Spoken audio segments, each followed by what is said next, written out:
So today we're going to demonstrate how to use insulin syringes, draw up an insulin shot, and give the animal an insulin injection. And then we're going to actually show you on an animal a little bit later. But for right now, I just want to go over some do's and don'ts and some basic things about giving an insulin injection. So I have two insulin syringes here, and this is exactly how they come.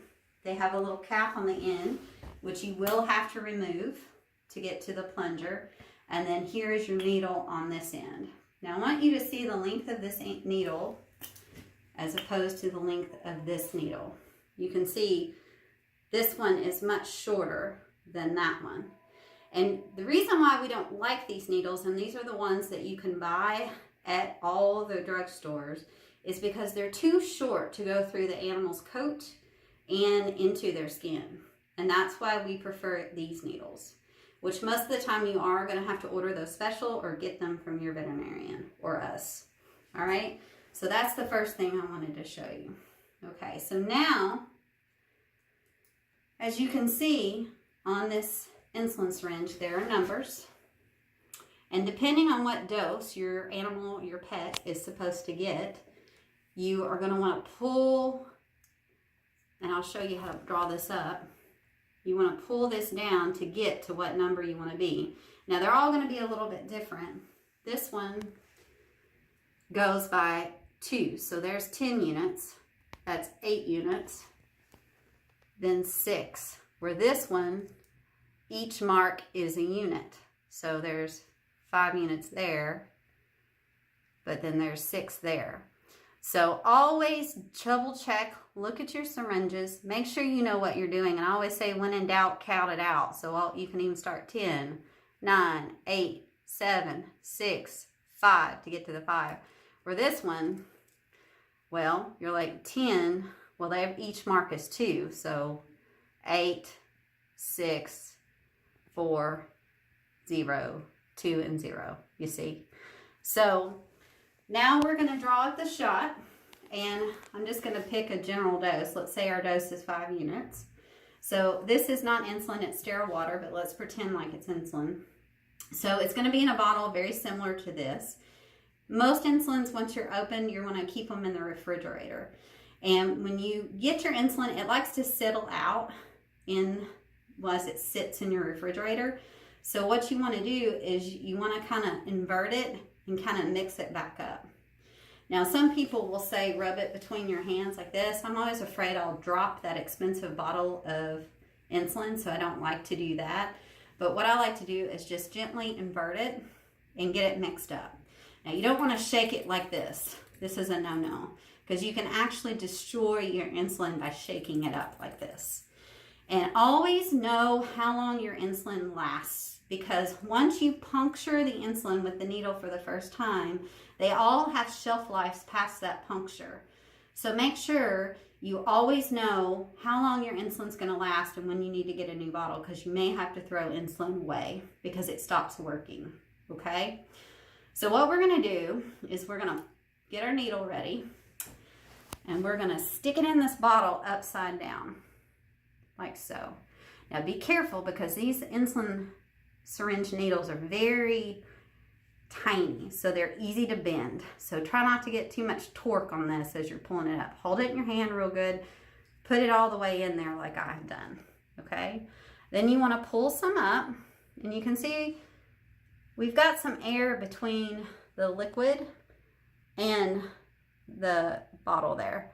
So I want to get rid of that air. So I'm just going to push it back in. Okay?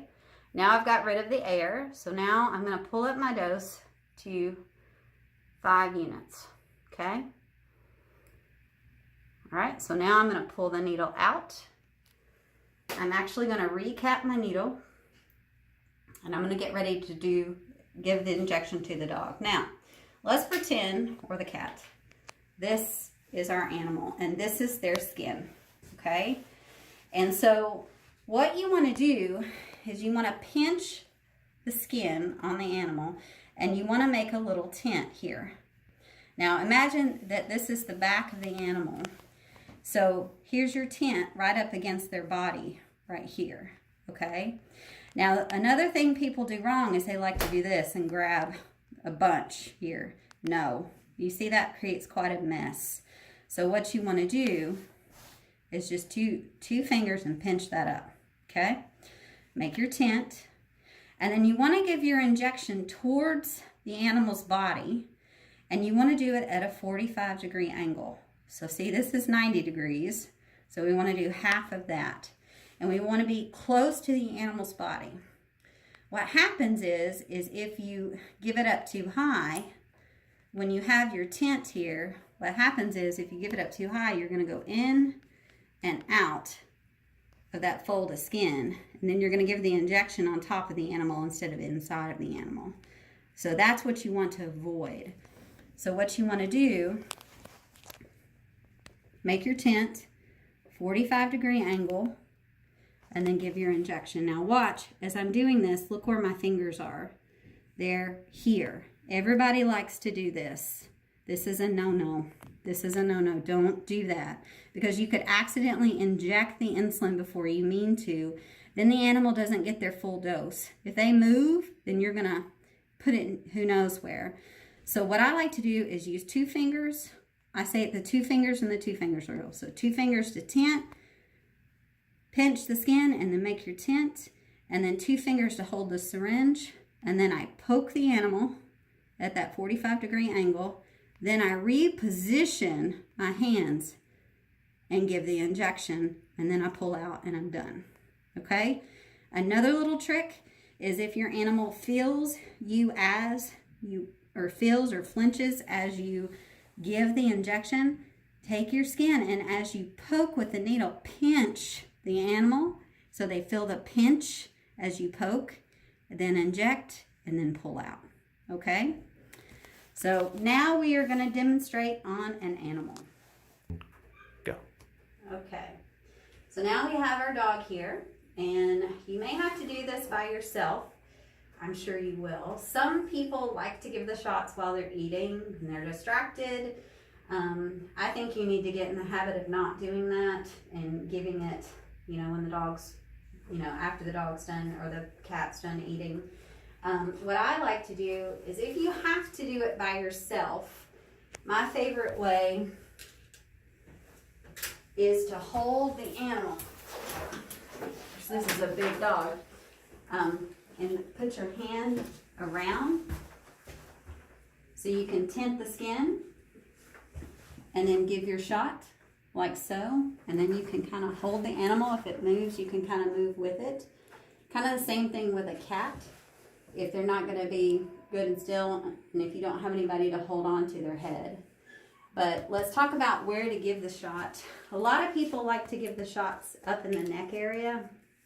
I find the skin has more fat up underneath it up here, so it's a lot thicker, and it's just not my favorite spot to give the shot. I typically like to give the shots between their front and their back legs, and on their back, because it's easier to see that area. You can give them on their sides, but I just think it's much easier to get to these areas. So any of that will work, but once again, you want to pinch the skin, make a tent. Right here's where we want to give the shot, and I already have my shot ready. Okay, take your needle off. So 2 fingers, make your tent, 2 fingers. We're going to go in like so, reposition, give the injection, and pull out. You see, she did great for that. Okay, she's a pro.